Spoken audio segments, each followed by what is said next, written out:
Cause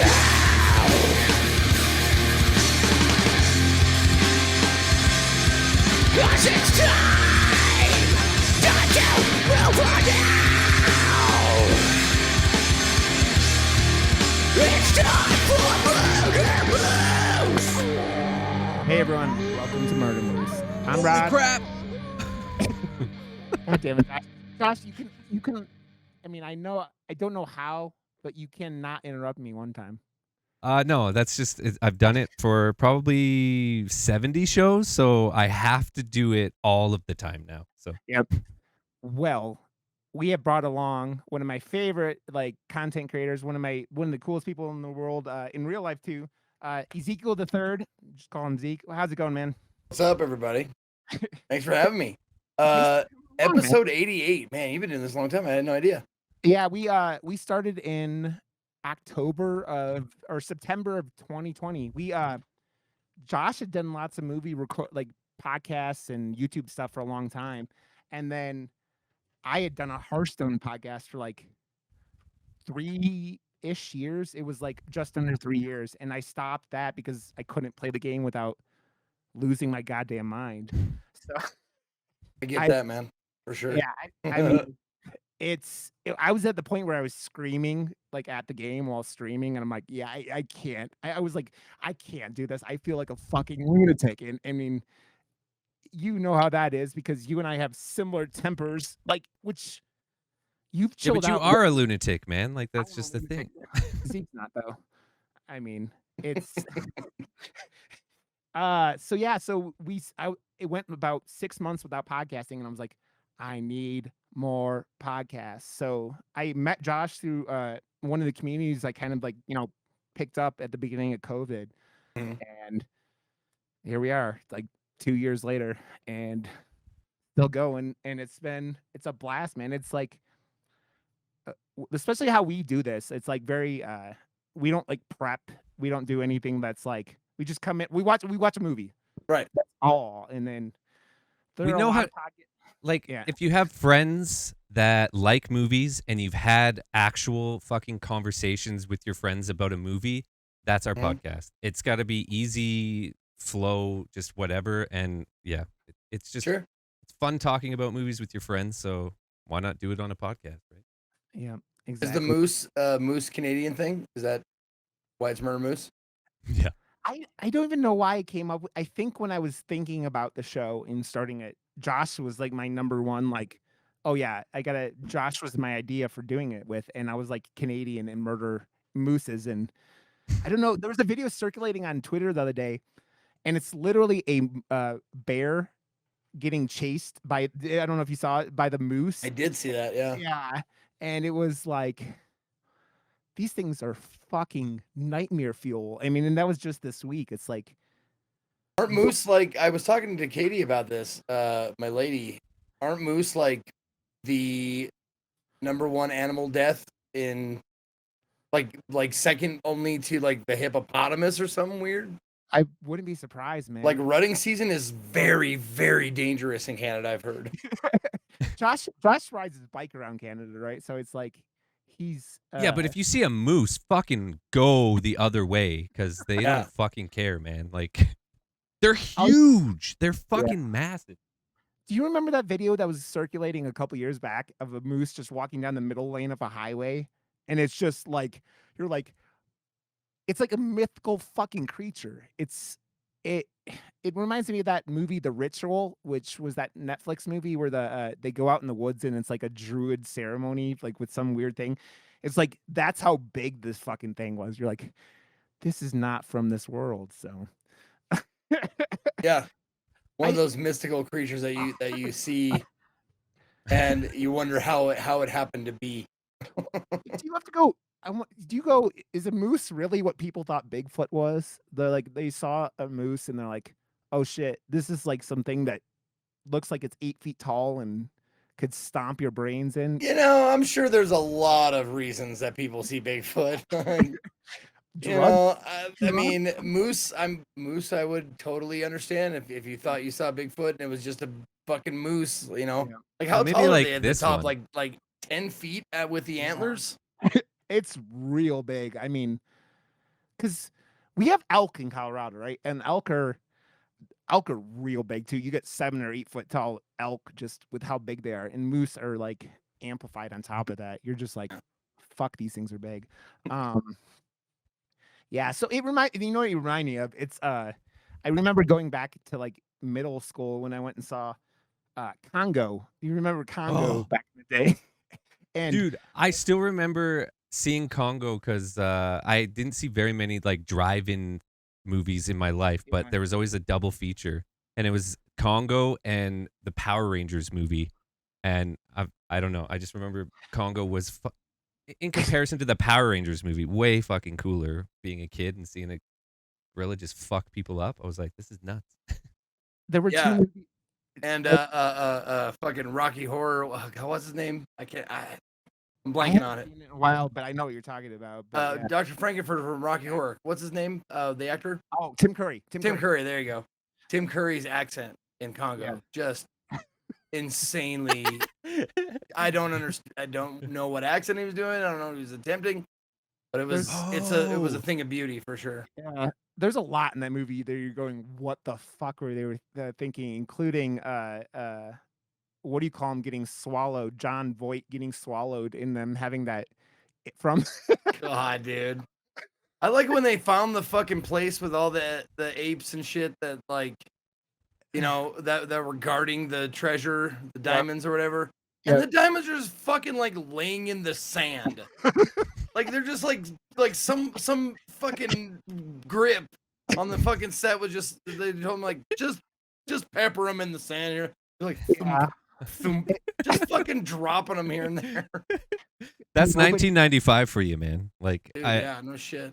We're gonna be doing Idle Hands here in the next like week or so, and that one, I guess that's 99 though, but still the like 90s look, and just like the fact that I feel like more nowadays they have to like actually think about what an audience will think of a movie before they do it, and whereas the 90s was just like, yeah, it's entertainment, who gives a shit.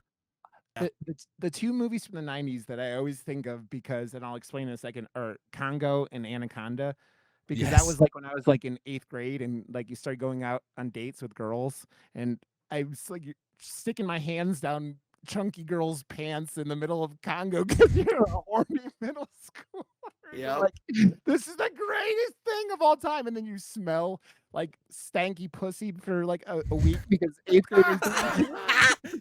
Oh my god. Never did any movie theater stuff because every time I went to a movie theater, I wanted to fucking watch the movie, you know? Yeah. Even when I was on a date, like, and they wanted to fool around, I've always been like, shh.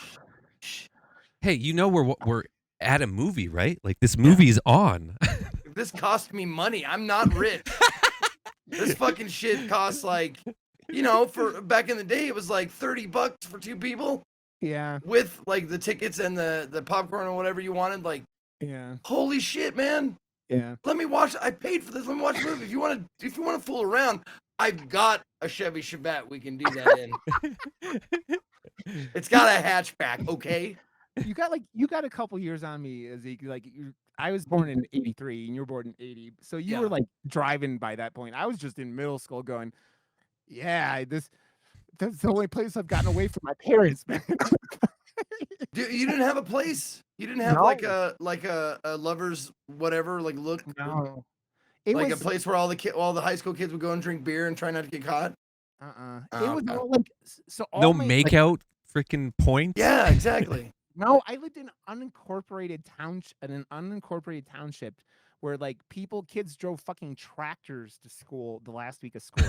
That's the kind of fucking school I lived in. And then like there was they started building like, you know, more upper class like neighborhoods by the school that was a lot of the school, but it was still in the middle of fucking nowhere. Like the town's population was doubled by the prison that was there. Like what state was that?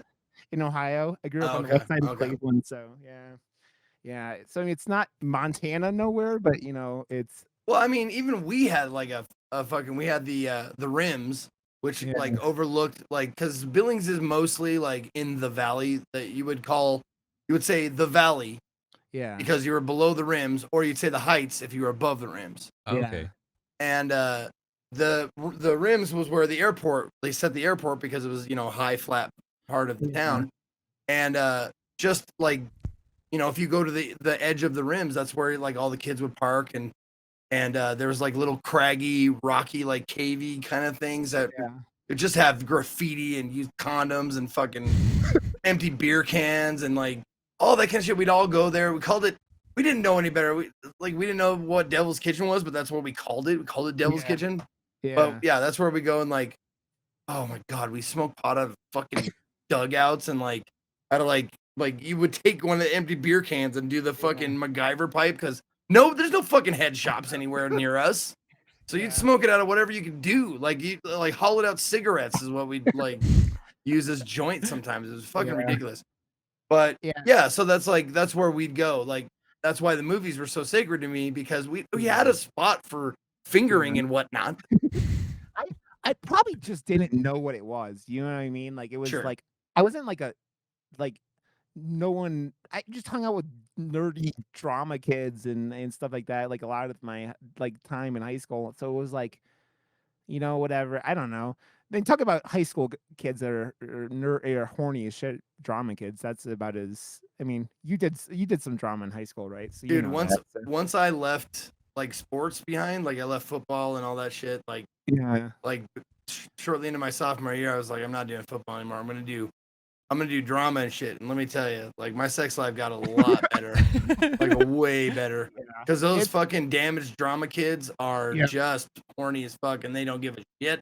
And their parents usually aren't either around or home or whatever. So it's just like that's where you partied. That's like how you learned about hooking up and all that kind of shit. All the while you're in this fucking production of Annie Warbucks or some shit. I did drama my senior year, and we did Oklahoma and Arsenic and Old Lace. Oh my God! Yeah, it was. Is it because your fucking school was cheap and those are like public domain? Probably. Yeah. Dude, that and we lived in. I mean, we literally had a cornfield next to my fucking high school, so it was one of those things where you're just like, yeah, they just don't give a fuck. This is not. There's no additional anything in this fucking. School. I mean, yeah, you're lucky you had a drama program. I'll say that. Yeah. I tell people all the time how little we had in my high school. We didn't have we had Spanish and French, and that was like about all. We did, you know, soccer and basketball and football and baseball, like the normal sports. There wasn't like, you know how a lot of America has now lacrosse. Yeah, lacrosse, field hockey, and all that shit. We had none of that, and it was like no. Apparently, that's Canada's like national sport. I thought it was fucking hockey, but it's lacrosse. I'm like, what? Why? You go to lacrosse camp, Archer. Yeah, right. Oh man. So Zeke, I have to ask, what is you've talked about Lost Boys, so I was like, oh man, I got to bring this up. Yeah. What is your you grew up in the 80s, like we've been talking about, but what is your connection with horror, like at all? Like, what's the thing that you remember that you connected with as horror as a kid, or even later on? What's the thing that really attracted you to the genre? I can tell you the first time that I saw a horror film, I wasn't supposed to see it, but it was I was being babysat. Yeah. And my babysitter, who I think might have been my older cousin, she was there. She put on, I want to say it was something like Silent Night, Deadly Night, or something like that, or something like Santa Claus was in it. Yeah. Santa Claus straight up fucking knife murders somebody. And I was like, I don't know, 7? Yeah. 6, something like that. Like I was real young. I didn't know what the fuck was going on, and that fucked with me for a good long while. Because I saw Santa Claus straight up bloody murder somebody, and it was not pretty. Yeah. So, that was my first taste of what horror is, you know? Yeah. And then I started was lucky enough to have HBO. You would get the free week of HBO and shit. Yeah. Oh man, I look forward to that. I think they did it twice a year or whatever, but fuck, I love that shit. Because you get free HBO and you get things like real sex. You get dude, you get Def Comedy Jam, but also you get movies. Yeah. like you would uncut, no commercial movies, and you would fucking look in the this is the reason you got a TV guide. There's no internet. You get a TV guide. You find one of those fuckers like in the grocery store. You read it, see what's on HBO, and then put it back on the shelf.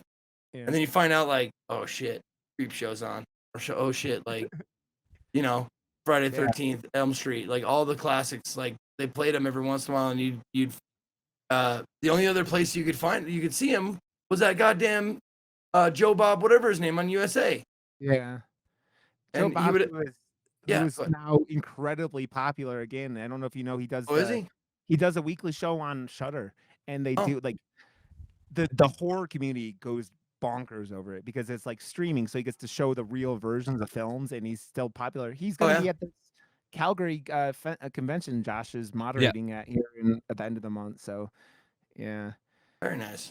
It's like we talk about it all the time, and I don't know how many of the newer horror movies you've seen that like the 80s are like the mecca period that they set so many of these movies back in, right? Like they it's like the most common setting outside of like modern day, and it's like I feel like we're almost in that like the cusp of Hollywood understanding that like horror is something that can make money. Like the 80s was like a vessel for it because it was just killing it at the box office and making tons of money.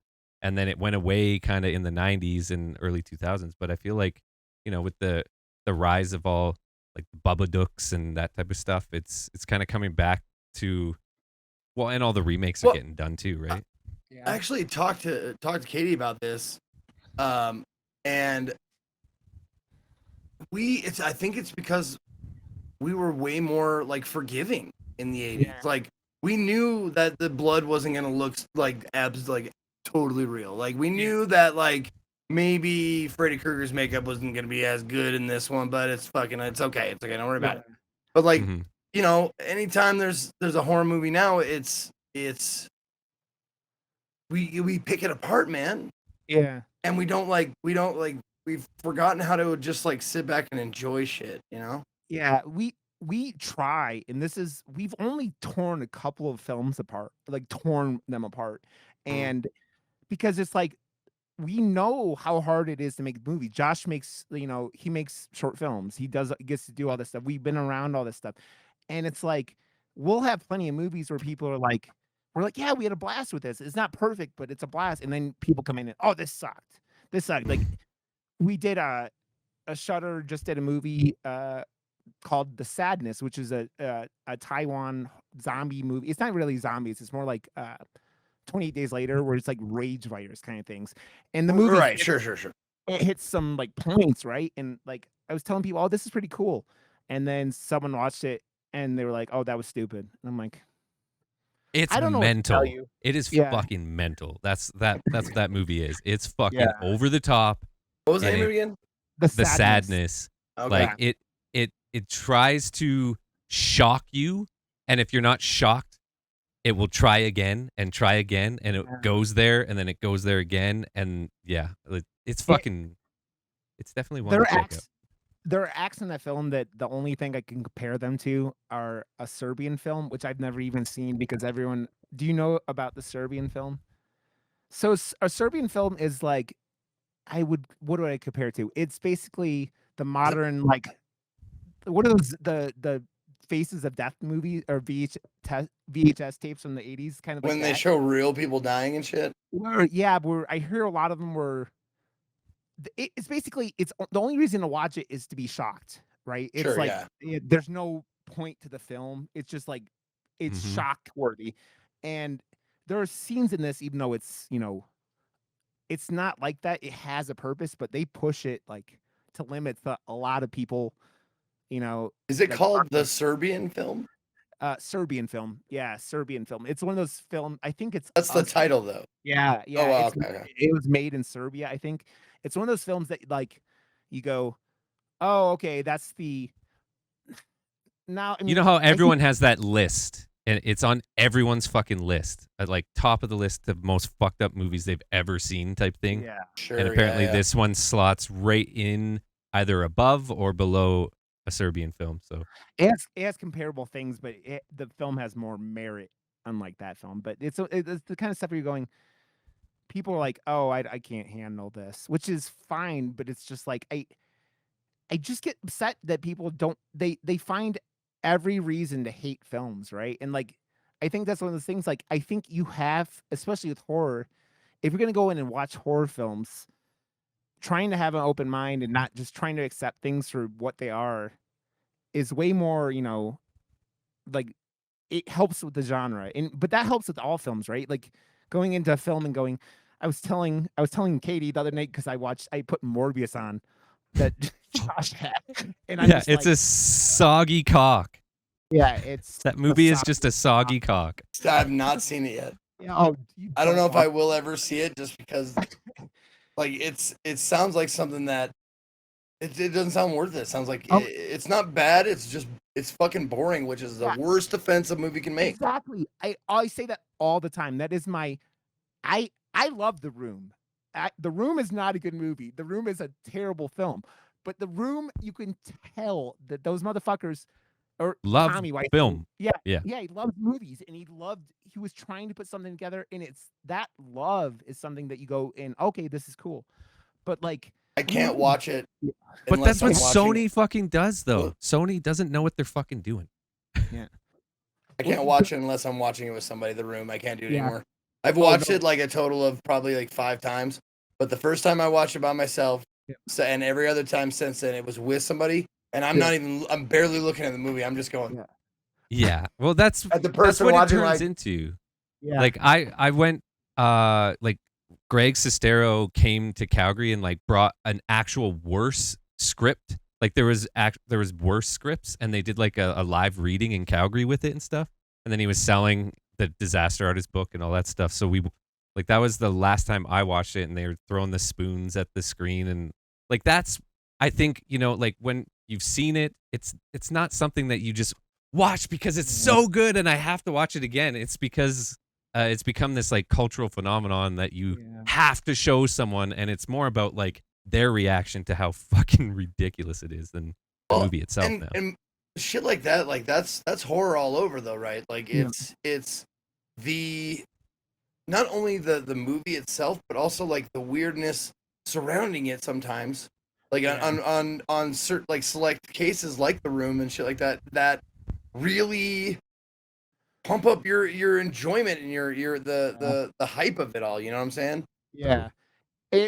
So that's one of the reasons I love Midsommar, because that movie is it's well written and well shot and all that stuff. The characters in that movie all fucking suck balls though. And the thing with that movie is like watching people experience it for the first time, especially the cliff scene.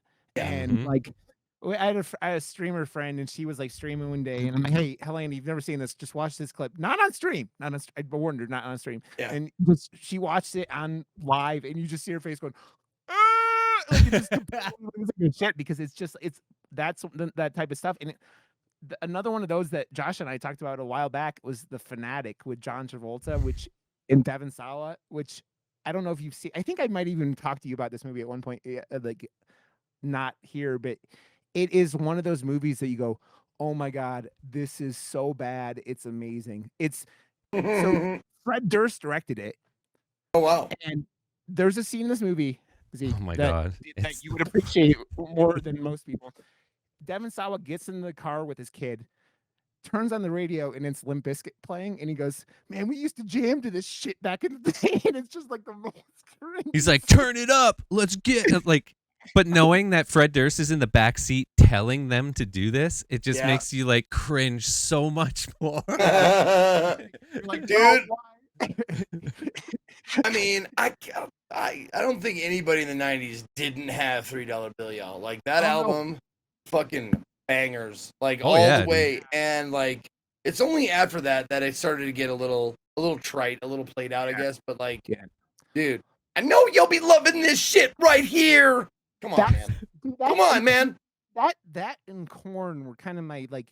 Yeah. So I went from like new metal, man. Come on. Yeah, it was like Green Day into like Insane Clown Posse, because I was a weird teenager, and then it was like Korn and all that stuff that got me into that kind of metal stuff that was in that point in time. And it was like they were great. It was just like it was the weird like oddity of you like stroking your own dick and like not acting like anyone like it's just so strange seeing you know Fred Durst is directing and you're like, oh, that's something. Yeah, but man. you can Well, see dude, it. that's his Sam Raimi car thing, right? That's his thing.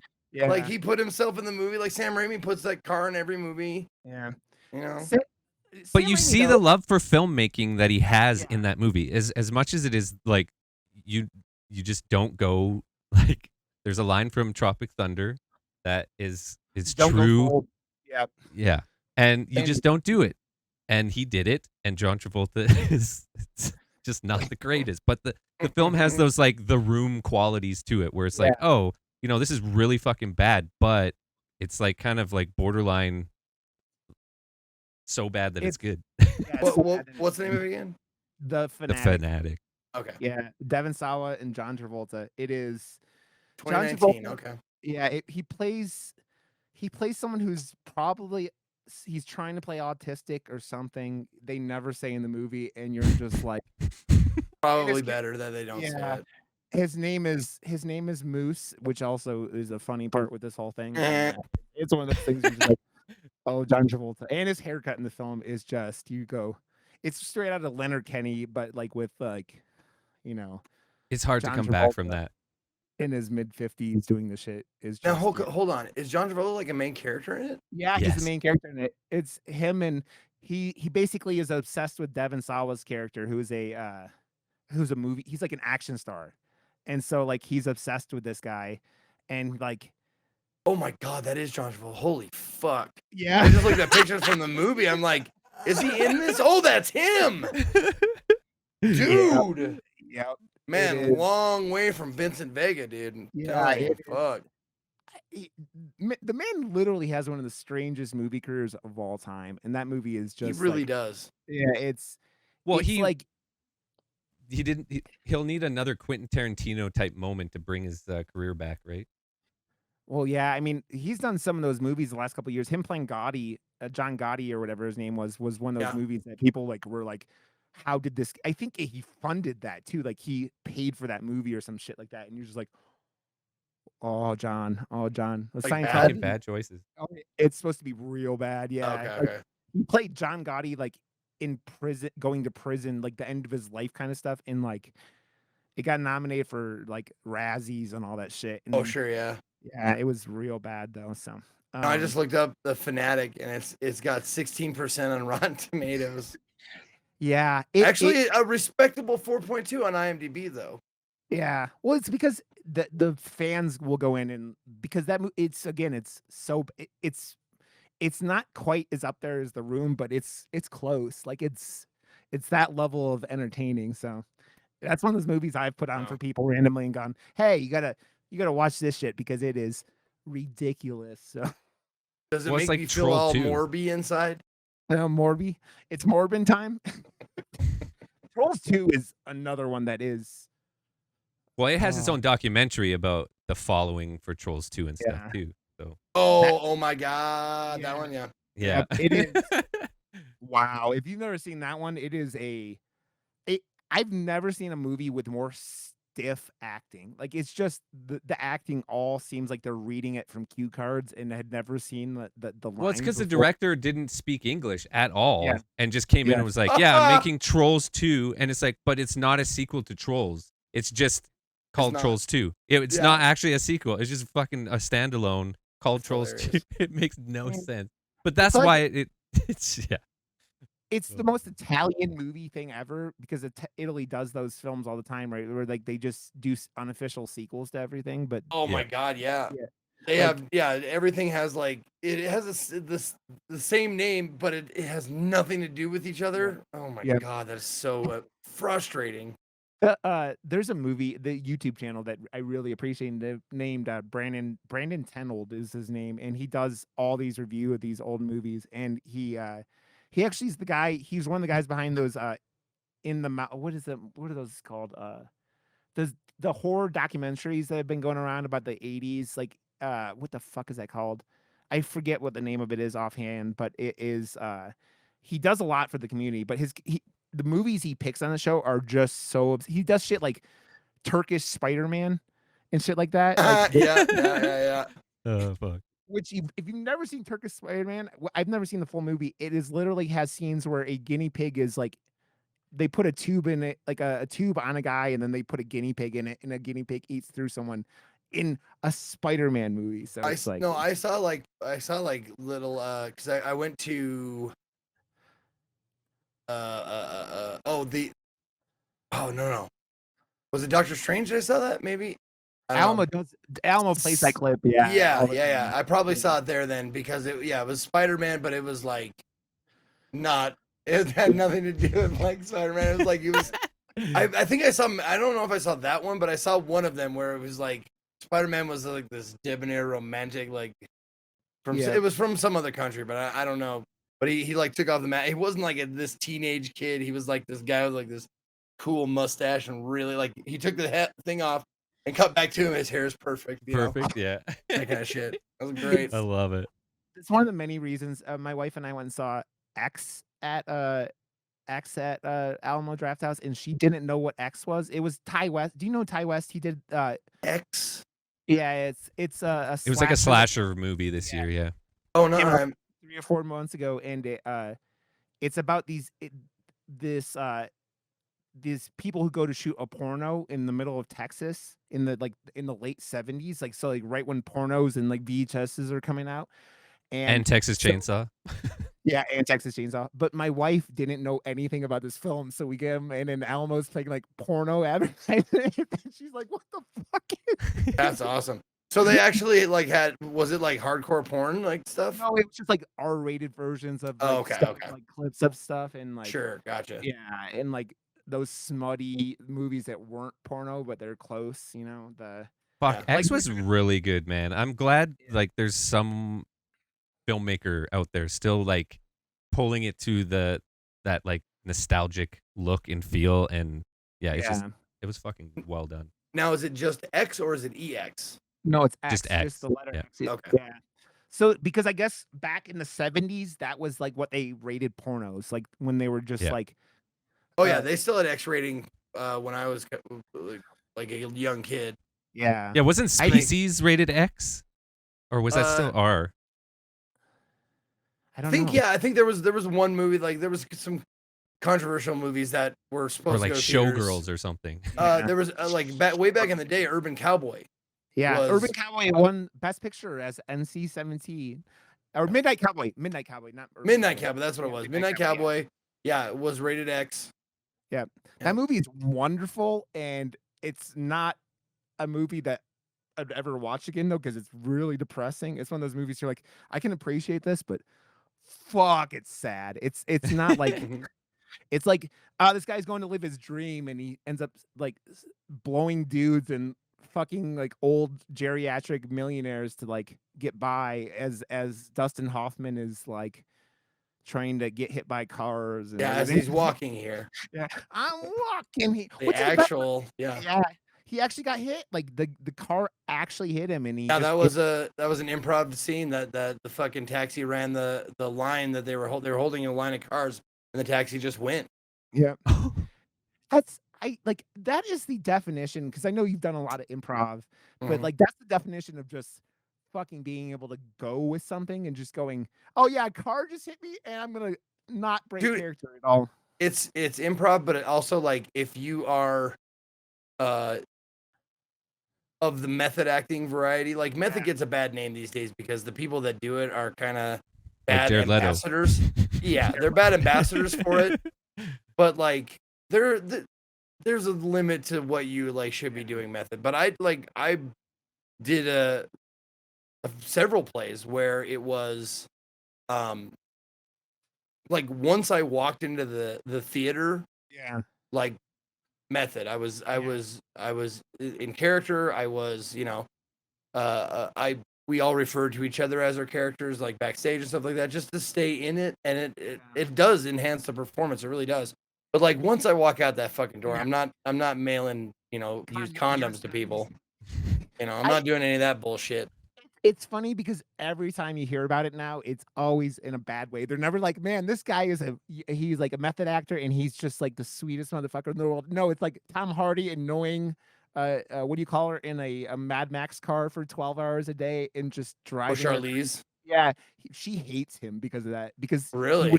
he wouldn't break character the whole time they were doing that, and they're stuck in a fucking car together for like entire shoot days, and she's like, Tom Hardy, you've done some great work, but it's not going to stop you from making Venom. So Good God, why?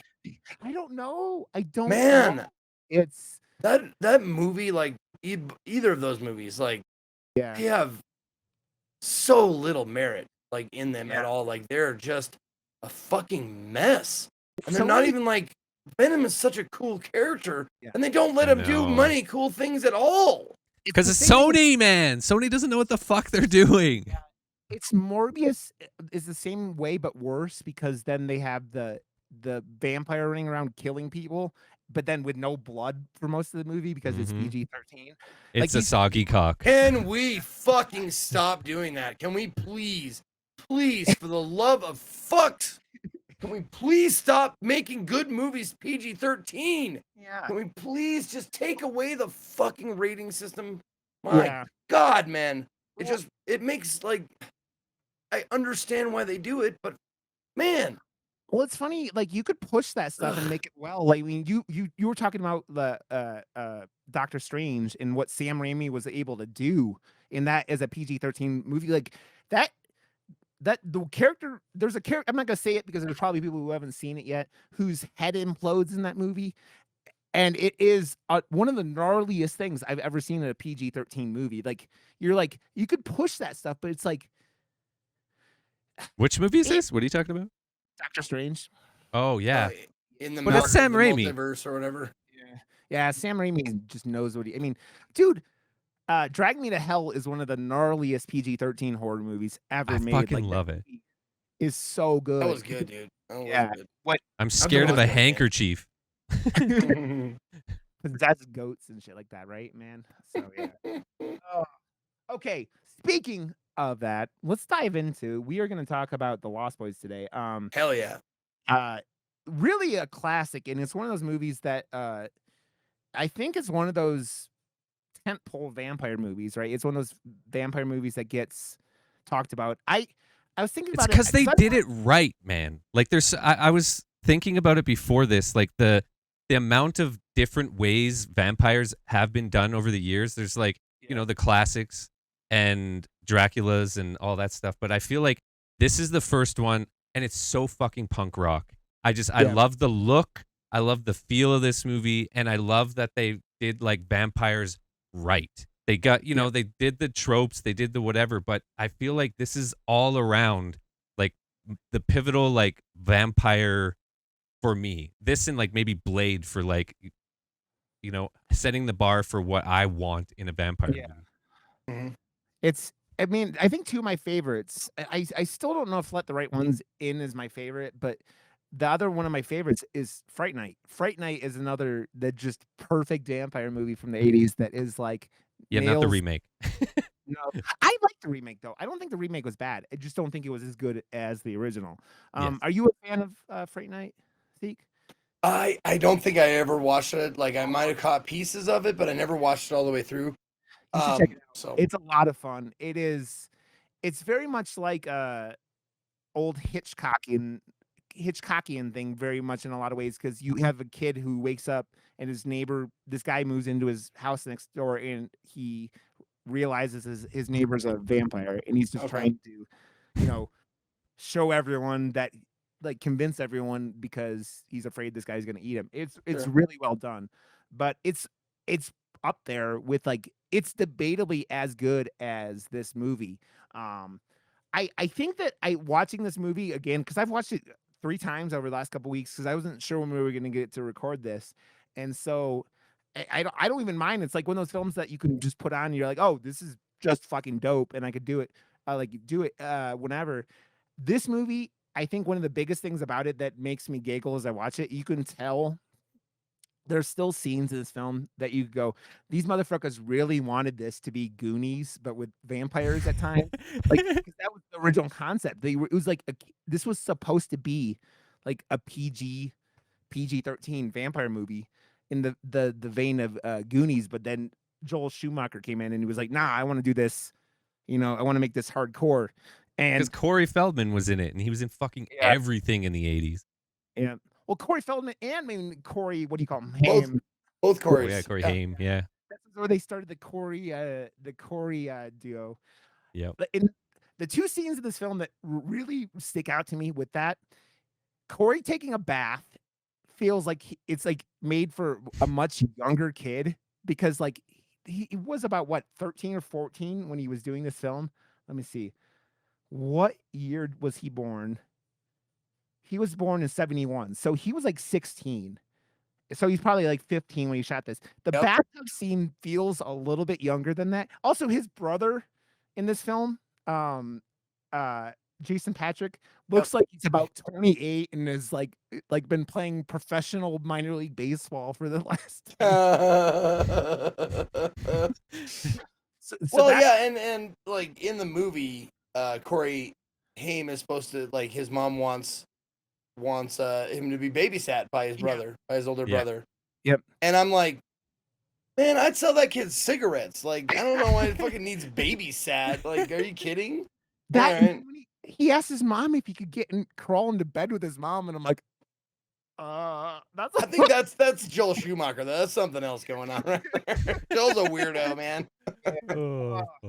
Also, it's funny watching this film again and remembering, because I don't know if I remembered it when I hadn't watched it for a while. Alex Winter is in this as, like Bill, right? Bill from Bill and Ted, Bill and Ted. And he's like, the guy's career never blew up, but like, it's funny seeing him right around that same time doing this. And man, also, does anyone, Zeke, you might have, does anyone else get reminded of Triple H, the wrestler, when the saxophone guy starts playing? The guy, yes, 100%.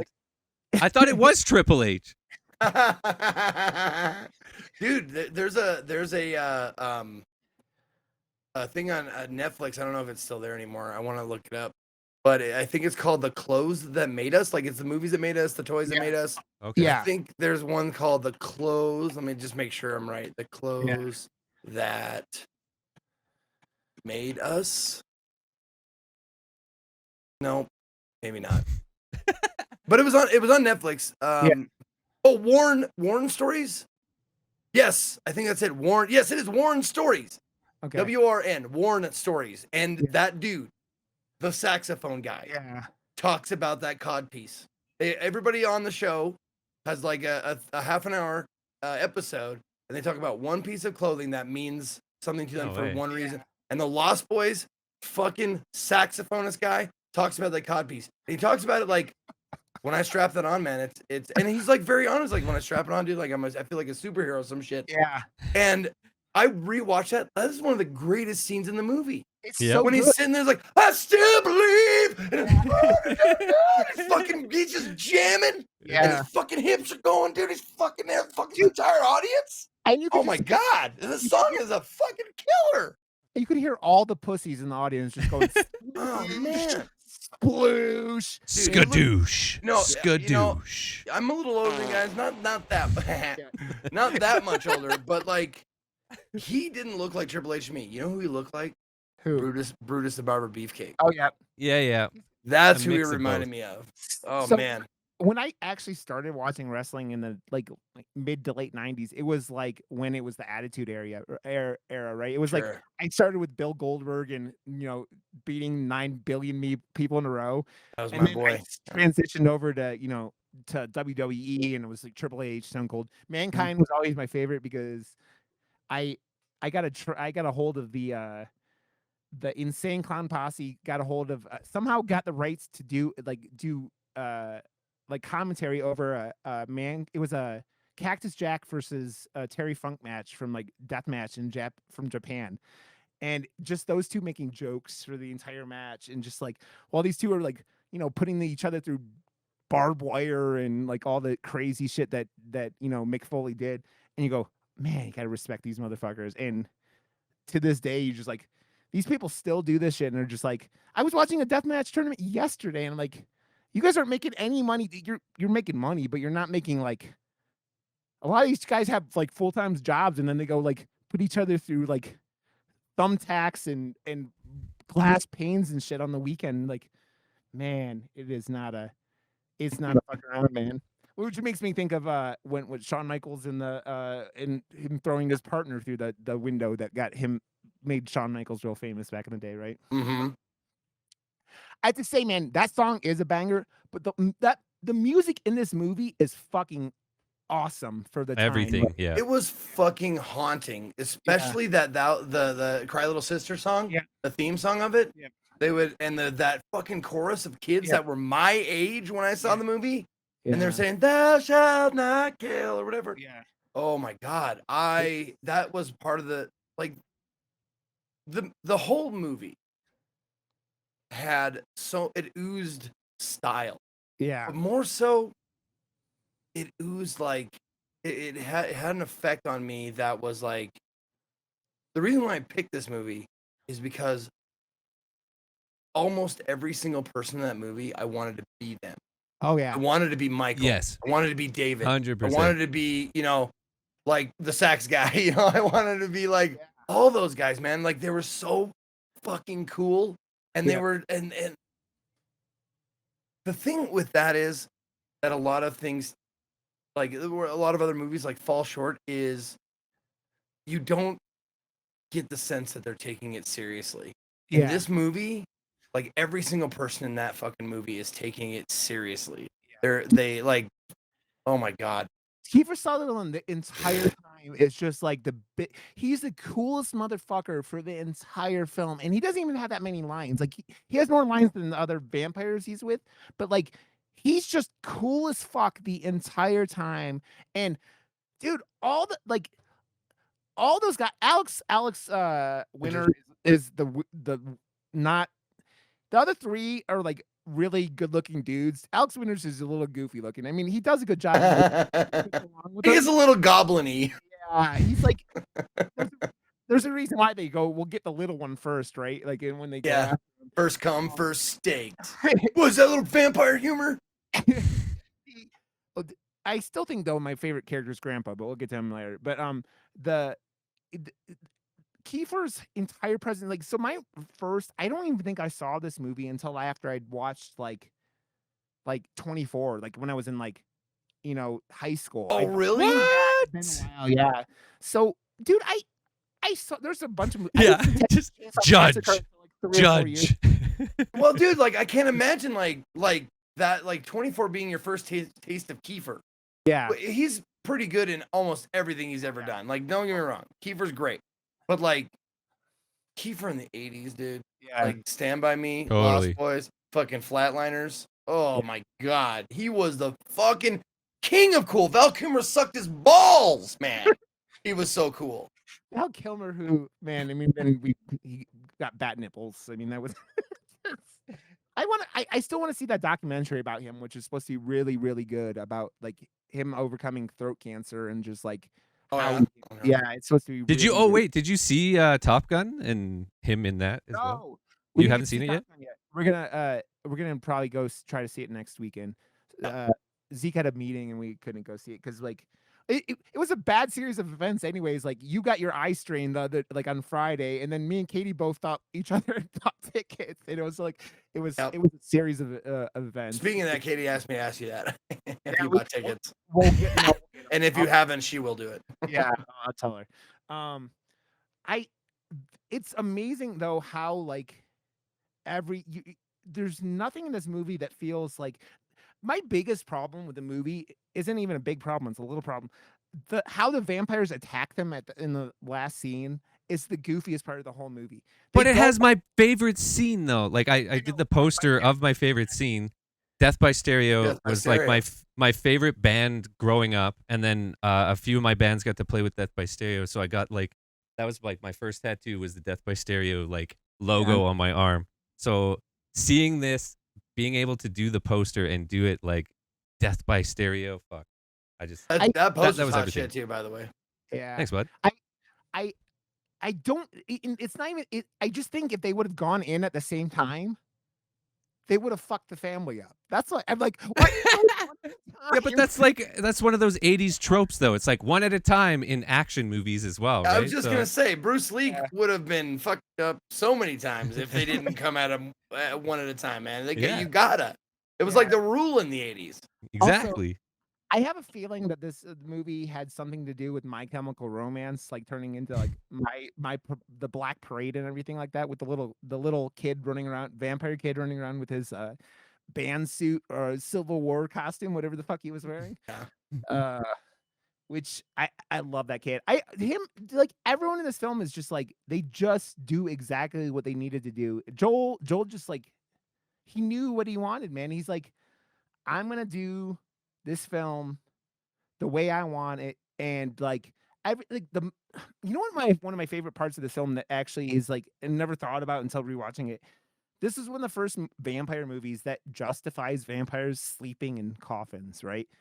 Because of the like floating when Michael wakes up and he's like, hitting the ceiling and all that shit. Yeah. Like you go, why do vampires need to sleep in coffins? And you compare it to like Bram Stoker's Dracula, where it's the dirt, like earth. Yeah, the home dirt, yeah. But in this, it's like, no, it's because these motherfuckers are gonna like float away like goddamn like ghosts. They don't have the like, Is that what you got from that? I honestly I didn't take that. Like, I know they can be in the sun and I know they have to sleep during the day and stuff, but like the whole gang of vampires sleeps in a cave together, like hanging from the ceiling, right? Yeah. On their like toes. I just got like Michael, like he's not a true vampire yet. That was the whole like premise of the story, is that he gets bit, he drinks David's blood, the other vampire's blood, but he's not a true vampire until he makes his first kill. Yeah. Right? But, so he's not a true vampire, so he can't control his powers yet. And that's why he's like all fucking floating away and shit, because he's not like all the way there yet, Yeah. Well, even then though, with the other ones like hanging from the ceiling, right? They're still like floating in the air, right? Like because you're hanging upside down, unless I don't know. Dude, look at their feet, man. They got like fucking bat feet. Yeah. He's like a teenager with a fucking boner, man. He can't control it. Right. I mean, those goddamn. When he's floating outside the fucking window on the phone, he's like, "Nah, mom, no, don't listen to him, mom." And he's like, Sammy, let me in. Every scene that Grandpa's in this movie though is my favorite. I mean, he's got the best line in the movie, which is the last line of the movie, right? Where he's like, the one thing I could never stand about Santa Carla is all the what was it? All the vampires or whatever the line is. One thing about living in Santa Clara I never could stomach. All the damn vampires. He's so good with it. Every scene with that man is fucking Don't amazing. touch my shit. Don't touch my shit. Yeah. The second shelf is mine. It's where I keep my root beers and my double stuffed Oreos. His the fact that you get to know at the very end of the movie that Grandpa knew the entire time what the fuck was going on. Yeah. That he just knew. It's like he knew there were vampires and he knew all about it, shit. And it's just like, and the movie ends, and I just like, I'm old enough to appreciate how awesome that is to drop that bomb, and then the fridge light closes, the door closes, and all of they're just standing there staring at him with like soot on their face and shit like that. And just that end of movie, and it's just like, fuck, that's a beautiful end. It's a mic drop, man. It's just like a, here you go. This is like how Grandpa. Totally. I gotta say though, I was a little disappointed when like that other twist. We find out the head vampire is Max from the movie, story, like the movie rental guy. You find out he's the head vampire after they kill David, and no one changes. Yep. And then he's like, he grabs Diane Weiss, and he's like, "I still want you. I haven't changed my mind about that." That kind of shit. No fight. Yeah. With the head vampire, man. I was like, oh god, that's right. There's no fucking fight.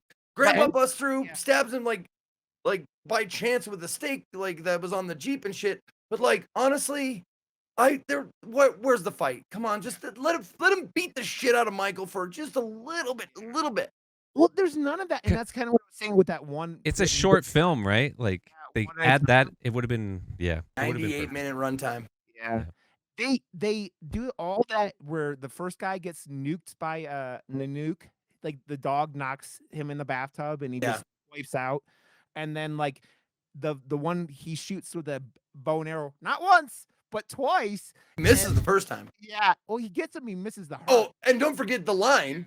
Yeah, you missed, sucker. Only once, pal. And then he stands there and he goes, "Okay." He just lets him shoot him, and he's like, "Because like, death by stereo. That's all that fucking matters, man." I don't know if I know one Death by Stereo song, by the way. But... No, sorry. but listen, dude. Like, if I looked at Corey Haim and the way he fired that first arrow, I ain't gonna be fucking scared about the second one at all. He's also, like, dude. Okay, listen. Have you ever fired a bow and arrow like an actual like? It's been a long time, but yeah. Yeah, and then you get the fucking cuts. Dude, oh yeah. The fletching. Yeah. First time I fired one, I got the fucking fletching right in my, just embedded an inch in my skin.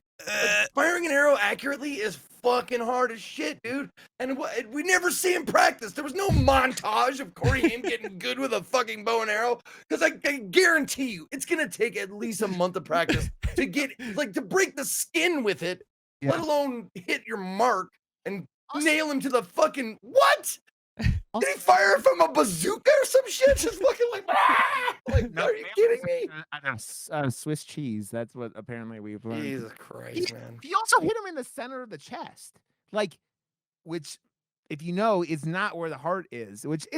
These are all little silly things. It's not even things that you're like. They don't ruin the movie. So he can explode, man. Come on. There's sparks. There's. No, I mean, listen, I was just justifying why the dude didn't give a shit about, he was just walking over to the guy because that part. But, as far as the vampires exploding and whatnot, that's obviously that's going to happen. We don't need to, justify that at all because that's how vampires die. They explode with what looks like sort of blood, but more like sewer water. Blood. It's like blood. It's because they're punk rock. Yeah, exactly. It's just like sludge. Right? They all die different ways. Like when Alex Winter, he turns into liquid, like sewage looking stuff. He starts shaking and he's spraying all of them with that sewer water, blood or whatever.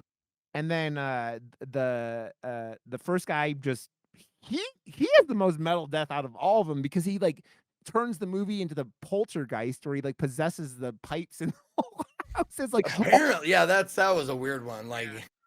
Just all the pipes start bursting and shaking and shit. Wait, what?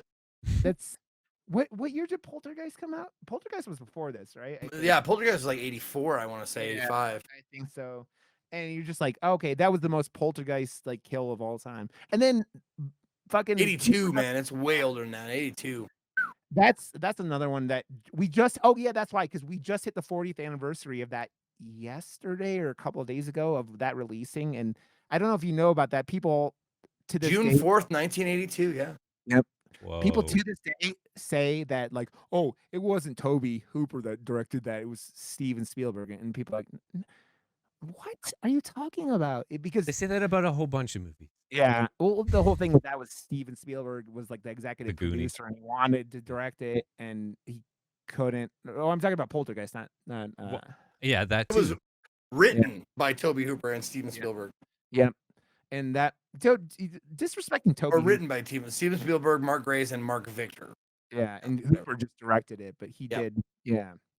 But that movie was fantastic as well. Yeah. That's one of those movies that you're just and one of my favorite pieces of fucking cinema trivia is that they used real skeletons in that pool scene because it was cheaper to buy real skeletons.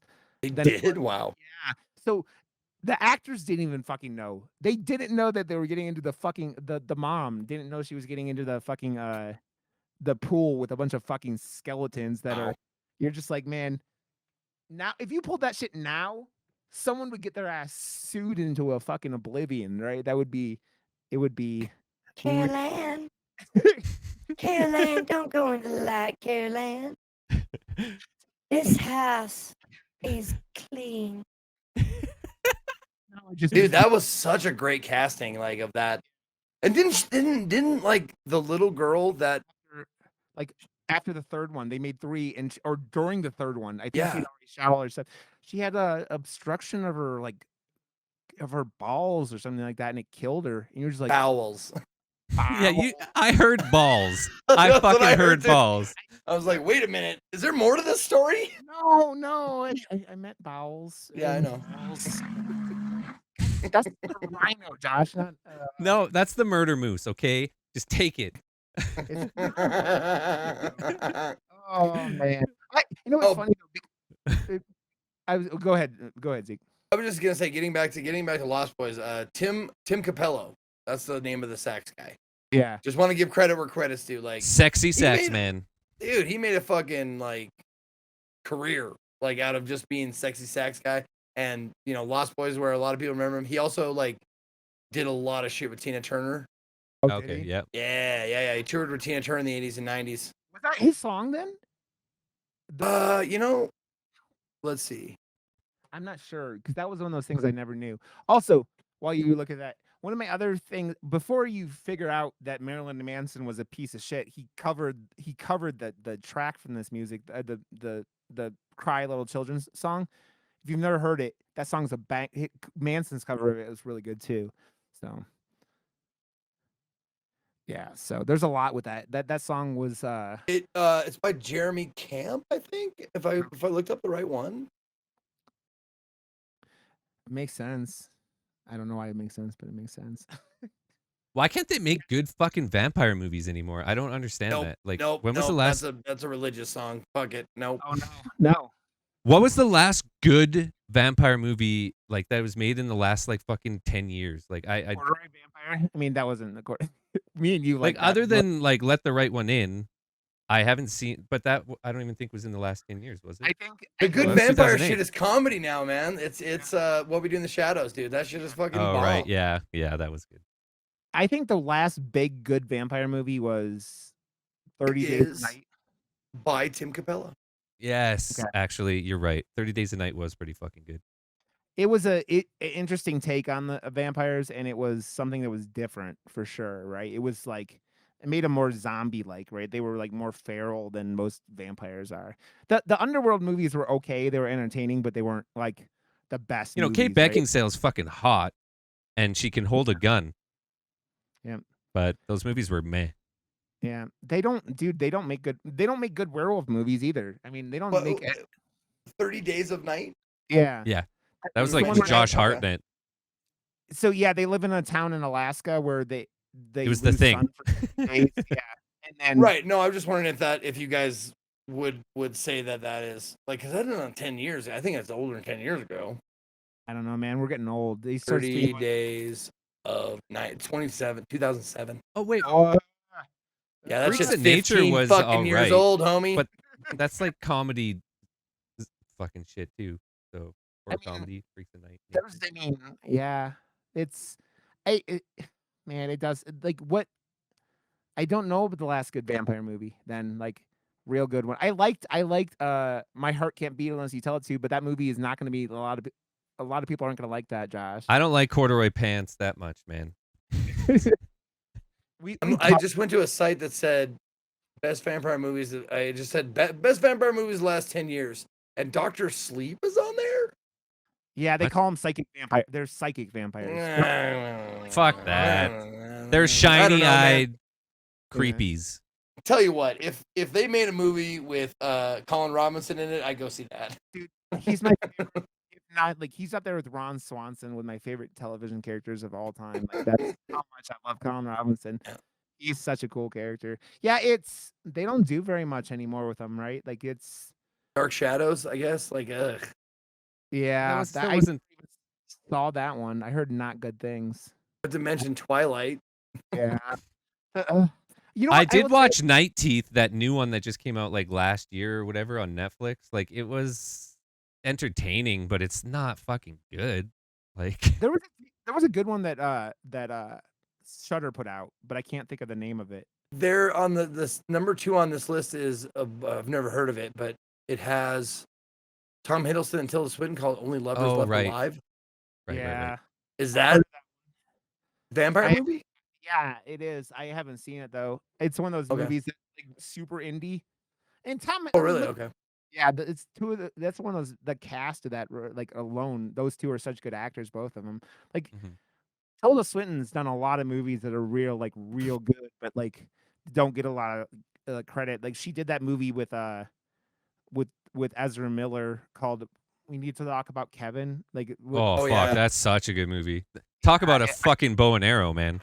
yeah, seen it. I just know about it because it got a lot of notoriety for just being about the subject is about and being in America, right? So, um, Dude, that's a good yeah, watch.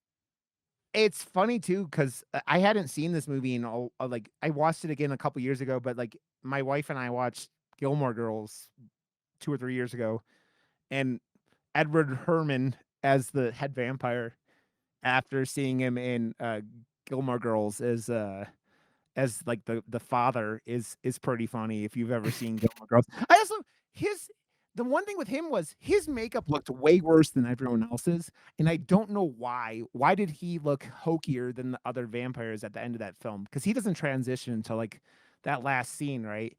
It was And almost like a comedy bit when he was a vampire. He's like, "Oh, yeah, his tongue sticking out like that is a little yeah." like you're like For me, the one that was jarring was Jamie. Like I grew up loving Twister, and she yeah. was the like Karen like new wife character in Twister, and like I just Wasn't she I also star in Lost Boys? yeah, she was in Lost Boys. Yeah, that's what I'm talking about. Like Yeah, that's what star. was Yeah, like. okay, yeah. So like I saw Lost Boys first, but then I Hurts. loved Twister for a long time, and then went back and watched Lost Boys and was like, wait a second, and like, oh Yeah. no, now I can't see her as anyone but the girl from Twister for some reason. Dude, yeah, that sucks when a role you love gets tainted by a movie like and not like a bad movie, but like No. just like you can't separate them a little bit. Yes. Like that's why that we were talking about Val Kilmer or not Val Kilmer, we are talking about Kiefer Sutherland. And that's why like I was so happy that I saw him as David and I saw him as Ace and Stand By Me. Like no Ace, just you. Yeah. Fuck, man. Powerhouse. Like and then I watched 24 and I've watched other shit and I'm like he's still David to me, baby. He's still David. He's still a star. He is so good in that. Star. He does. I was watching they had a special feature and they were talking about it was like a 25-minute like making of or something like was on like I bought it on iTunes for like $9 or $10, and they're like, yeah, he's got like less lines than every other like major character in the film, but he just has that presence the entire time. You're like, this motherfucker is so incredibly cool the entire time. You're like, damn, I want to be this dude. Like, even if he is the vampire, that's like you're talking about. Like I want to be them and I want to be that, and he's so like. That's when punk rock was cool though, and they made it really cool. Yeah. In this, I was unhappy like when they died because they were like. I understand why they had to die and why they wanted Michael back and shit, but like if I was Michael, I'd be like, Sam, your brother's a vampire now. I'm sorry, that's the way it is. That's the way it is. Okay, I'm gonna kill people. I will leave you out of it, but I'm a vampire now. Dude. Okay, because look at these guys. They're fucking cool, and guess what? They'll stay cool because they won't age.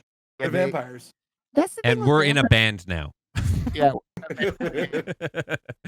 Oh, by the way, they say I can fucking fly. I can fucking fly. You know how many vampires can fly? No other movies. Almost no other movies can a vampire fly except this one. You think of things like Dracula, right? Like flying and turning into bats and Bats, mist and yeah. shit like that. But like, yeah, normal. There aren't a whole lot of vampire movies where they like fly around and that's how they like unveil them for the first like half of the movie, right? It's like those overhead shots where you don't see anything. Yes. So First awesome. person shit. First death, that fat security guard that gets him off the carousel. Yeah, he made a bad mistake fucking with those kids, and it is also. I always looking at those the other vampires that don't talk as much. Those motherfuckers had some perms, man. Their hair was so 80s with the Yeah. perms and everything, and it's just like, dude, like they served like Aquanet alongside that on the craft service table. Like anybody could just grab it and get their shit wet again.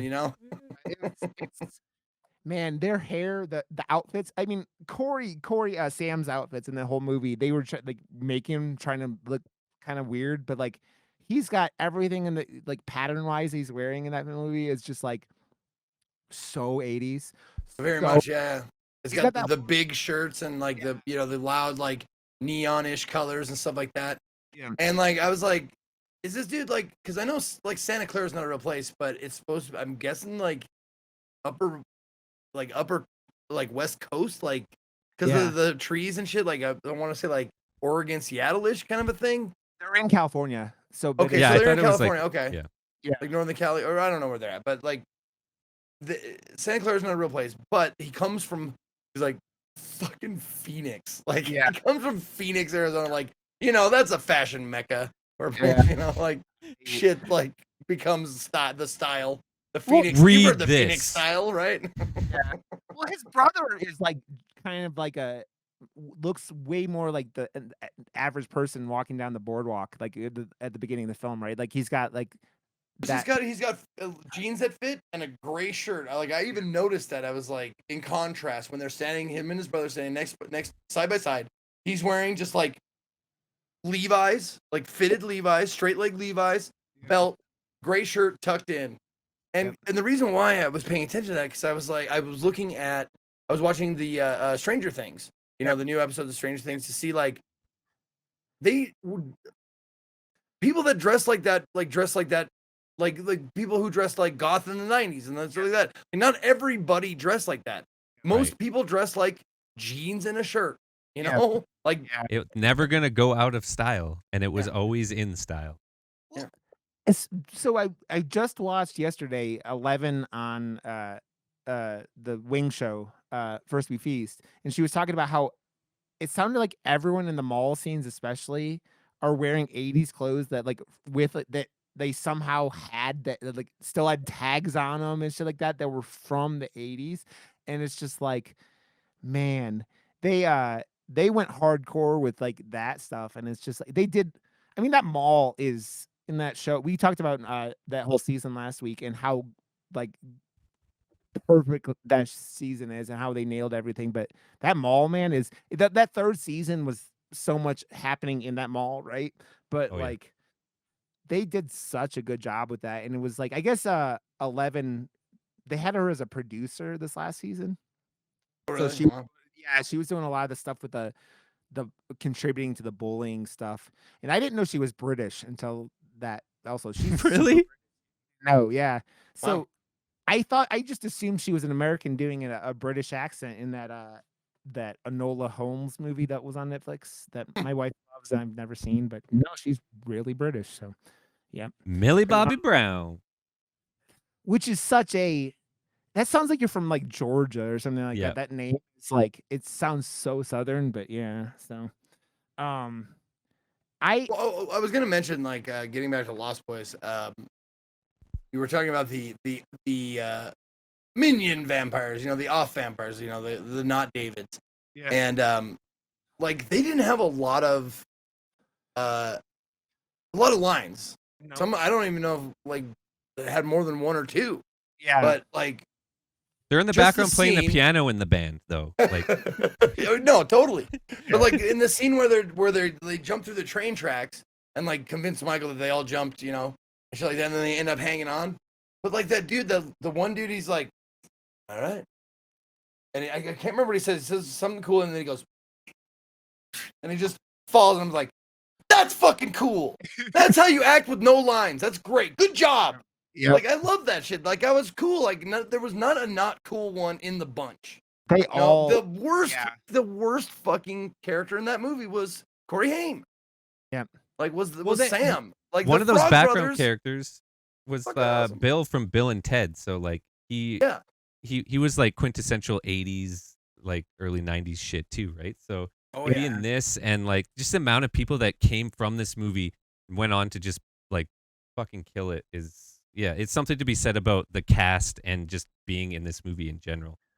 Yeah, it made a lot of people. I mean, the two Coreys working together started all those films they put together. And I looked at it and IMDb is like, yeah, Corey Haim died of pneumonia. And then you really look into it and it's like, yeah, this man had a lot. He was like addicted to painkillers. And Oh like, yeah, he had a rough life. Yeah, after. Like both of them did. Like both of them, like child stars. Mhm. Yeah, they were the poster children. They were like them two and Willis from fucking Different Strokes. had a hard fucking existence after their shows and movies were done. Well, yeah, it's you think about it, like you look at like because of what I mean, Corey Feldman has always been odd since then, right? And like he has never been like he hasn't been a huge star in a long time, but like he's still going and he's still like survived, right? Unlike all the ones that got taken out by like, like you talk about like River Phoenix and all these other kid stars that just like got destroyed by it, and you go, fuck man, it is you have to think about it though, like if you're willing to like go take your kid to Hollywood at like 10, 12 or younger, there's kind of like it seems like a warning sign to me because it's like it seems like if you want your kid to grow up, completely normal, that's probably not the best thing. I mean, what you would aim for them, right? Like you're not gonna go. Oh, there's no template like there is now. Like there's no like, no one was doing like emancipations from their parents and shit. Like that wasn't like a thing. Like these were kids. Like Drew Barrymore was another example like that. She pulled through, but she was like doing drugs at 12 and 13 years old, like hard drugs and shit, because it was just like, oh, she's with adults, she'll be fine. Yeah. And like aliens no, too, no E.T. child advocates and shit. Yeah. It's speaking of getting the finger, that's going somewhere else though. It's gonna go somewhere. But ouch. And he did it in the perfect ET voice. Ouch. E.T. go ouch. No, I think like today, and we talk about Stranger Things again. Like it's like those kids get watched way more hardcore. Like no one from like Harry Potter turned out to be I mean, one of the Slytherin kids got fired from having weed and kind of being a rebel, but like, oh no. That's like one of those things where it's like it seems like that stuff is way more regulated these days, right? And so yeah. Well, I mean, it's legal all over Canada.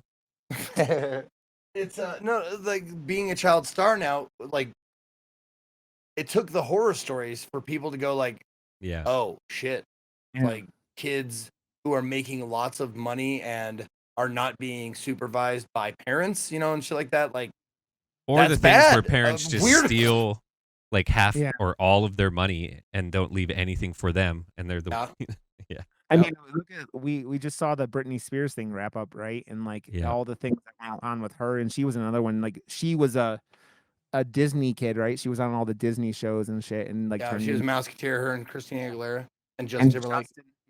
Yeah. And Justin's turned out pretty good, but yeah, I think I don't know Justin Timberlake personally. I mean, I don't know. I heard he just like sold his whole catalog for like $100 million or something. Like the rights to his stuff.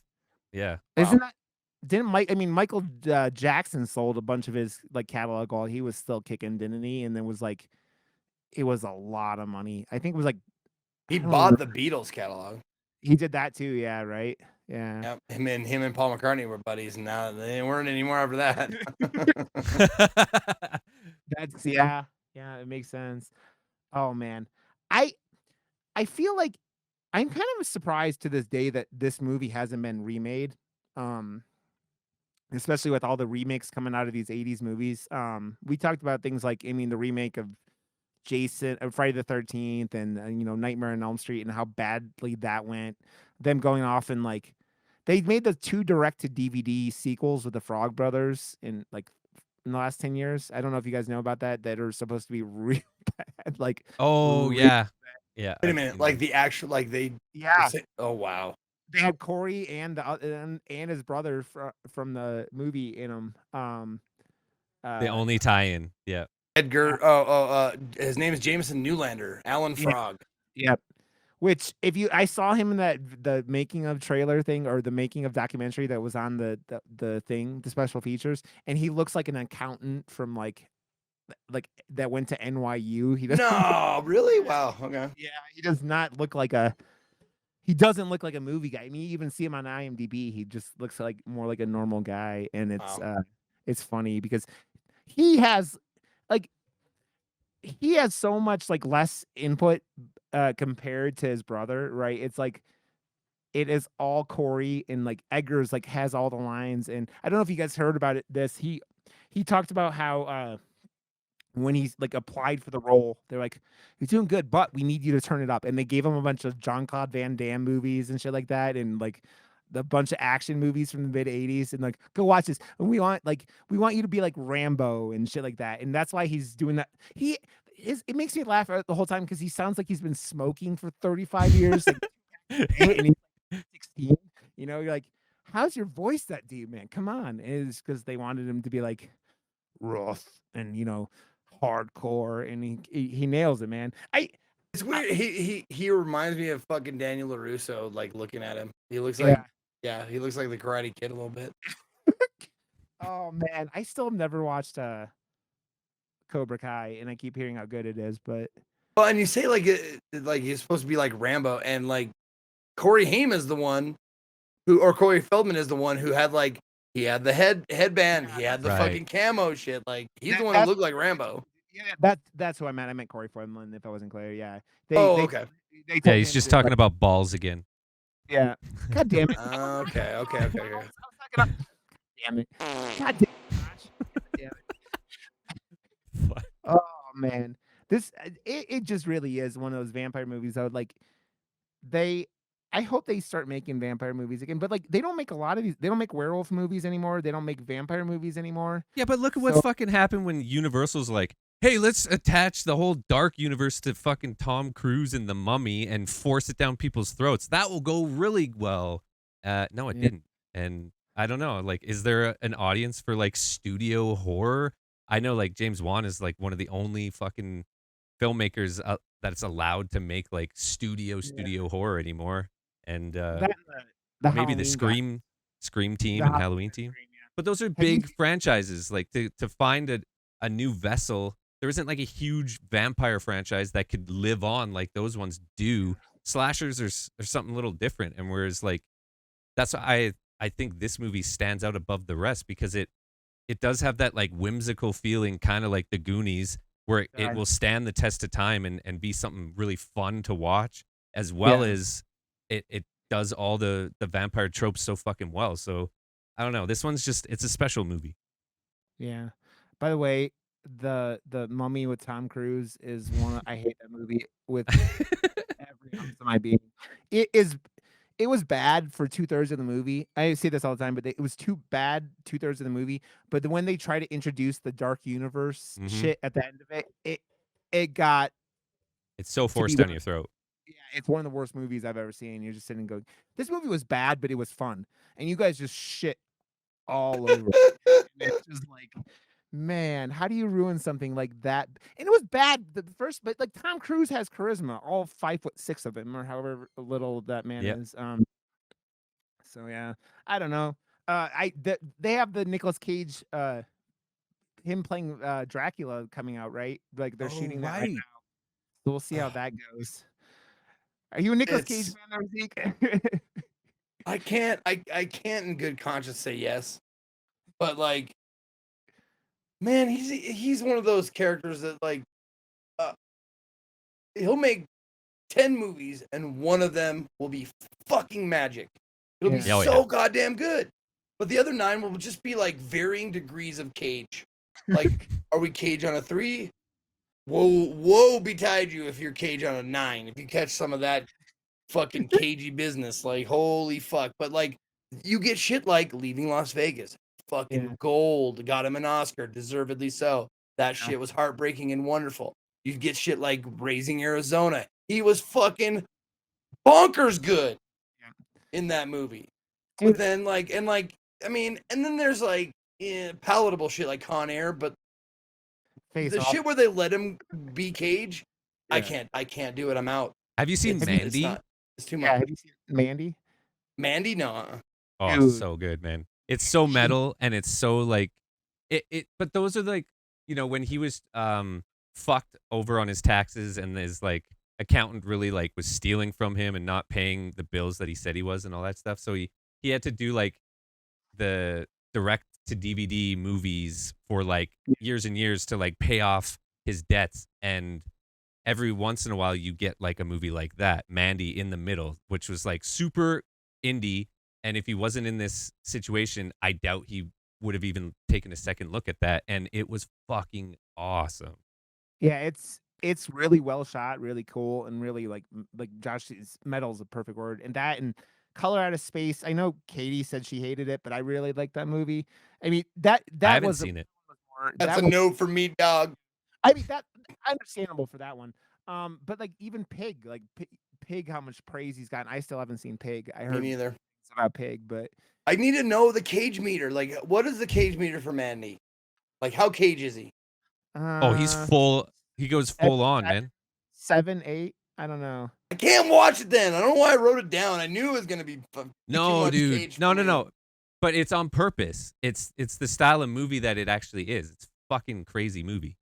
Yeah, it's very when you embrace it. Also, it's not the best movie ever made, but Willy's Wonderland is a Oh, blast. yeah, I don't know. Like that's where he literally he's where the budget went and he just gets to fucking do whatever he wants in that one. He doesn't have a line in the whole movie, Zeke. He doesn't say Yes. one word the entire movie, and then it's like him fighting animatronics like Freddy's, Five Nights at Freddy's, basically. So, yeah, Wow. yeah, it's Yeah. yeah, it's very Nicolas Cage. That's something, dude. Yeah, it's out there.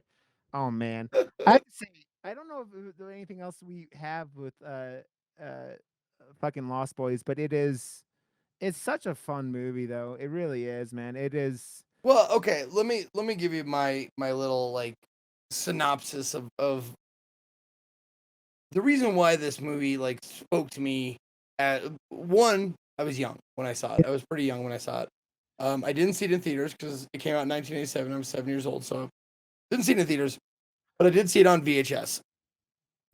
From our local, one of our first video rental places called Rent a Flick, is what it was called. Nice. And I didn't know a flick was a movie, so I had to ask my mom like, why is it called Rent a Flick? Why isn't it Rent a Film? It's like because flick is an old word for movie. Oh, anyway. But I rented it and watched it. I want to say I was probably still in elementary school, so like 11 or 12 when I first saw it, and I wondered like where like it was my entire life. Like, holy shit! I mean, because I had watched all the the kid friendly movies that were sort of like Goonies. Like, it was a kid friendly movie, but it was taken seriously. It was adulty. Like it Mhm. wasn't a cartoon, you know. Yeah.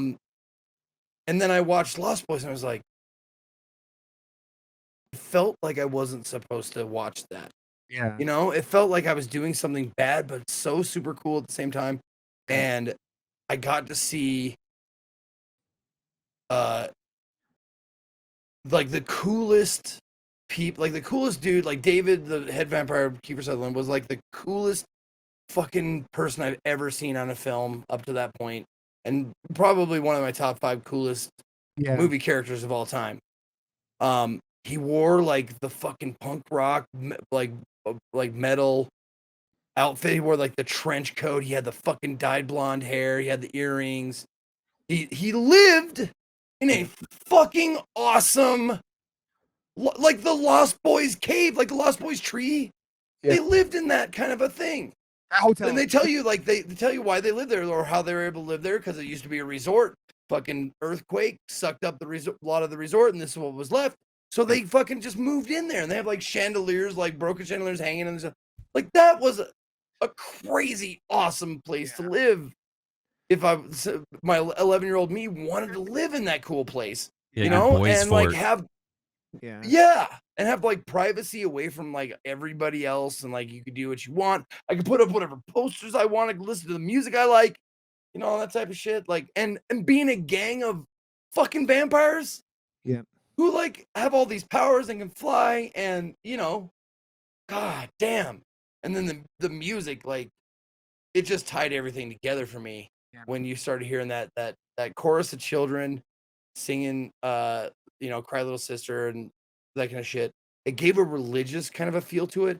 But I think the reason why the movie was like had that much power and had that much like I don't know, had that lasting effect on me is because the movie takes place in a microcosm. They don't talk about the outside world. It's Santa Clara and nothing else. Like, we came from somewhere, but we don't ever see a shot of anywhere else. We're never outside of Santa Clara. the world, the president, nothing is going on except for this vampire shit in It this keeps small it the town. story. Yeah, I like that. Yeah.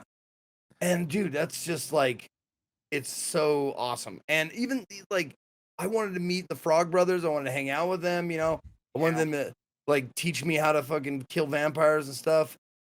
Oh, man, it just had so many things going for it. And Star, like, probably one of my first crushes, dude. Yeah, Oh, I think that was everyone's first crush, man. Like she. And it was her and Vampire crush. Christina Ricci in Addams Oh, yeah. Family. We are a month apart in age. She is beautiful. I mean, like Star and Christina Ricci. I think with the Brothers, what's so relatable about them is they play tough, but you get those instances of they're real kids, right? They're not like when they're like check out my stuff, and they're like they look like the biggest dweebs when they're like messing with each other's backpacks and stuff like that.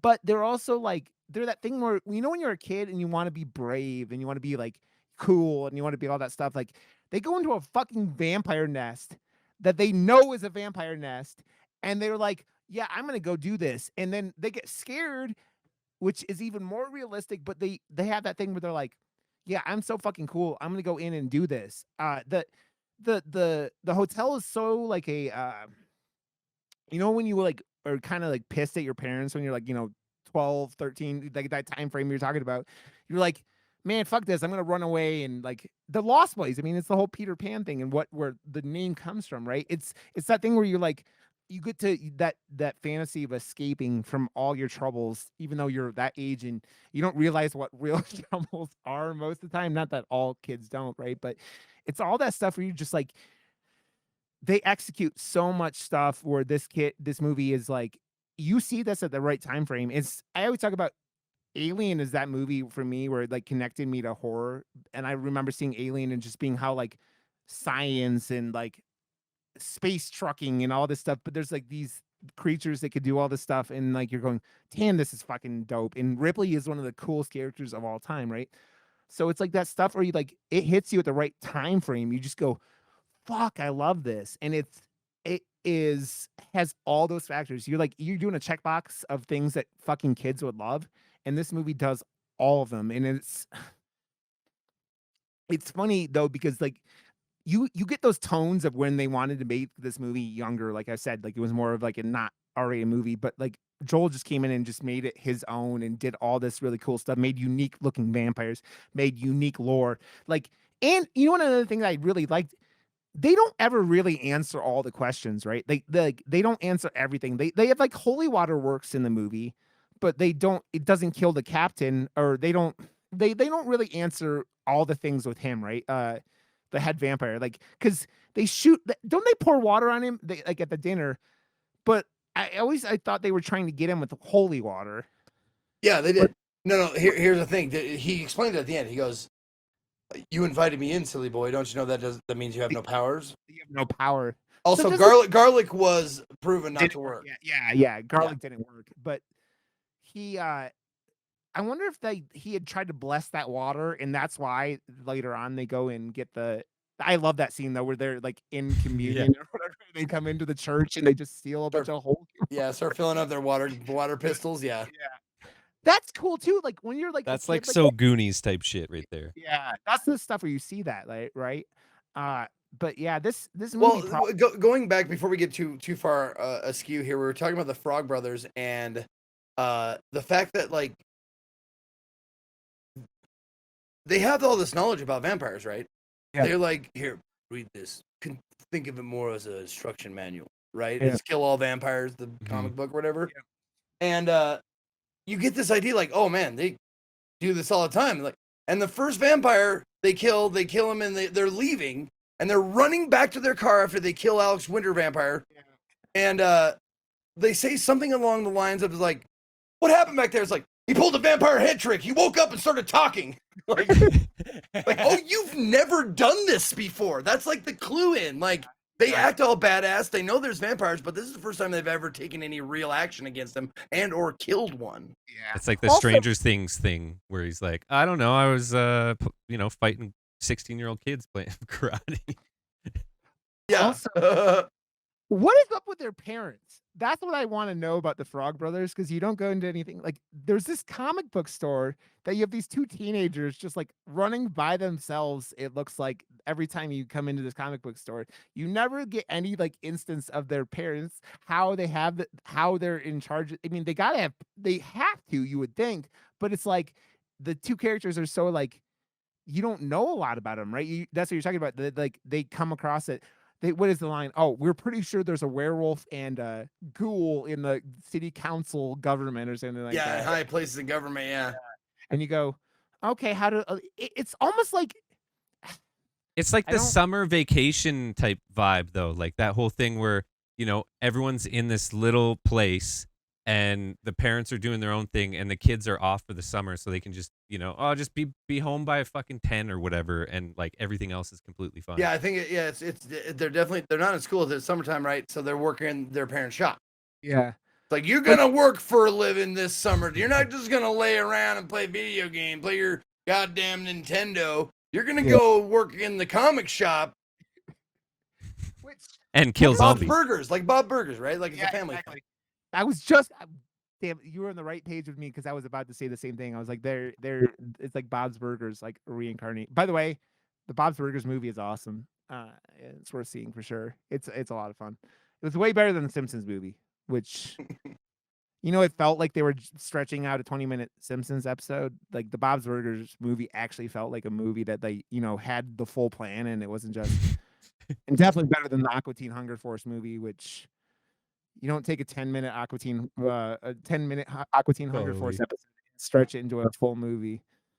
I still think the best part of that movie, if you ever saw it or didn't see it, they took Mastodon, the heavy metal man, and they did a, those like the singing cartoons they play before movies, like in old theaters, especially like about like buying popcorn. Let's go out to the lobby. Yeah, they took that and they made it metal, and it's like, and if you talk, we're going to slit your throat. And it's just like these metal looking candies that have like pierced eyebrows and shit like that. And that was by far the best thing that came out of it. I think a DP one of his movie nights played it before, like, during his shorts that he plays during it. So I was like, oh, that's cool. So that's really the best part about that. But yeah, it is it checks all the boxes, right? It checks all that. And then that's what the 80s were, though, like, right? The 80s were style. It's like style. It's like having everything is and like hair. Hair and hairspray, all of the cocaine. I mean, we just talked about a couple weeks ago, we talked about Jason Takes Manhattan, which has, all the 80s, ness just like this. It came out, what did we say? It came out in 88, Josh, so like the year after this, and you're just like, yeah, damn, that movie was also super 80s.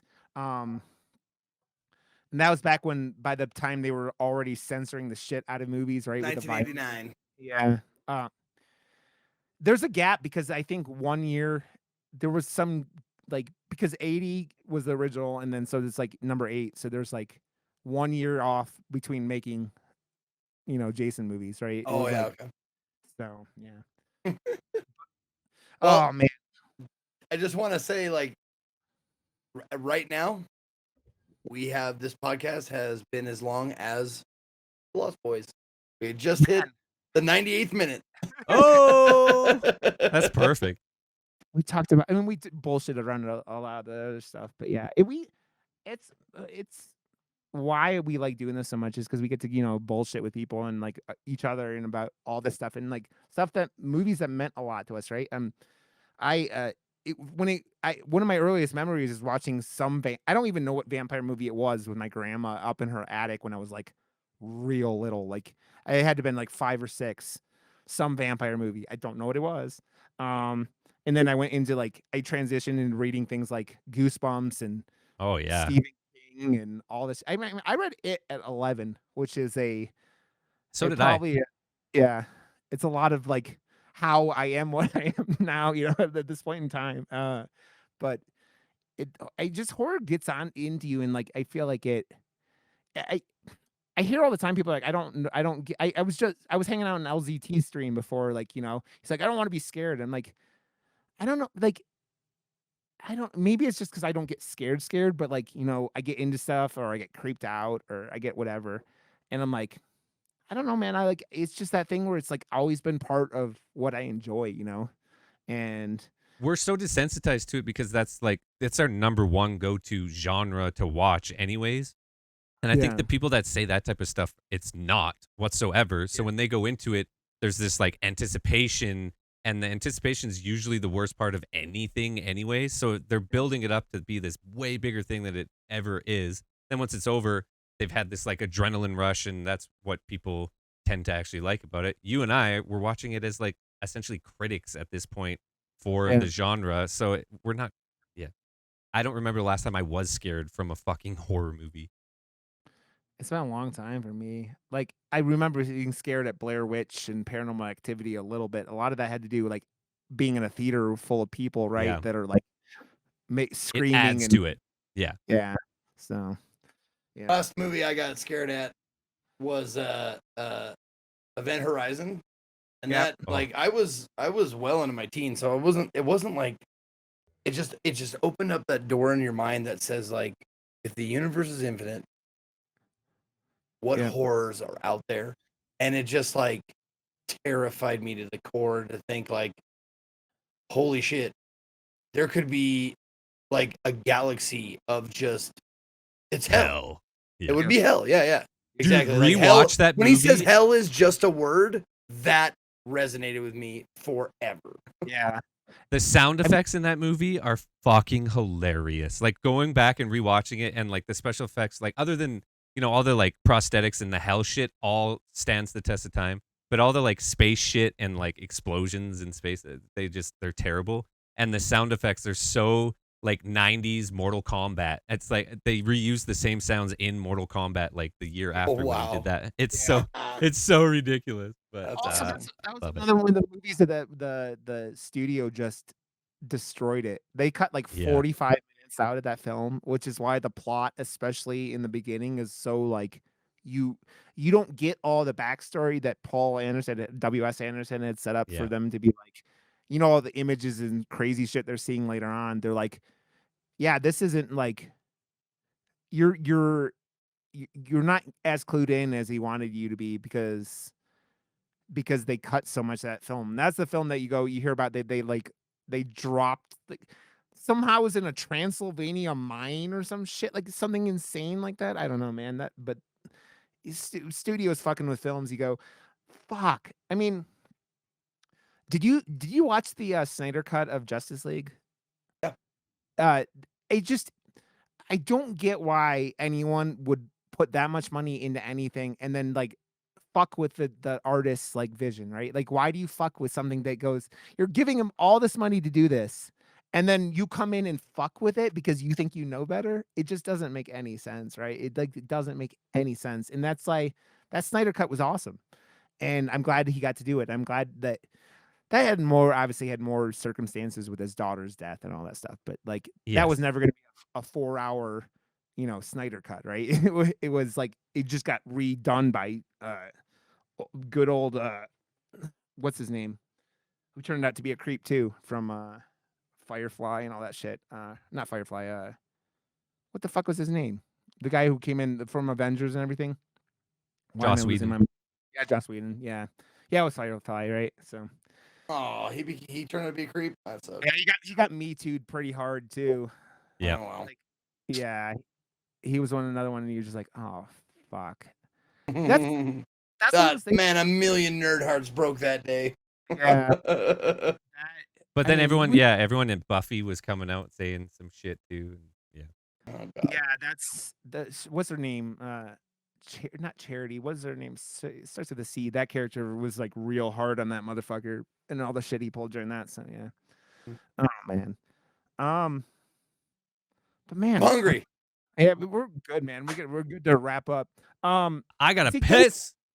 Thank you so much for coming to talk with us. I know you're a busy man and it's your half of your day off, so coming in and bullshitting with us for a couple hours is greatly appreciated. So, Hell man, my yeah, pleasure. buddy. you want to tell everyone where they could find you? I mean, I bet everyone who listens to this knows who you are already, but like, you want to just shout your shit out real You quick? betcha. You can find me at or slash Ezekiel _III right there. Yep. On Twitch, Twitter, and YouTube. If you want to check out my shit, that's where to find me. Yeah, I play video games. Yeah, he does. And he's a funny motherfucker. One of my favorite people. The community's awesome. He's just a wonderful dude. So check him out. All his shit is funny. We are murdermoose.com, murdermoosepod on Twitter, and give us a review. Our YouTube videos are obviously going now, so check those out. And Josh, you are Josh WRB everywhere, joshwrb.com. Josh WRB on Twitch, where he does his posters and does all the cool shit. And you can see all those posters on joshwrb.com. I'm Rod_Johnson on Twitter, Twitch, everywhere. You can find me, and I do shit. I don't know. I stream. I do. I'm not working. So, guys, thanks for listening. We'll tweet out what we're gonna do later on. Josh and I will figure it out. So, that was Idle Hands. Oh, we could do Idle Hands next week. Idle Hands. Cool. Yeah. Okay, everybody. Thanks for listening. Thanks for being here, Zeke. We will talk to you guys later. Have a good one. And bye. Bye. Bye.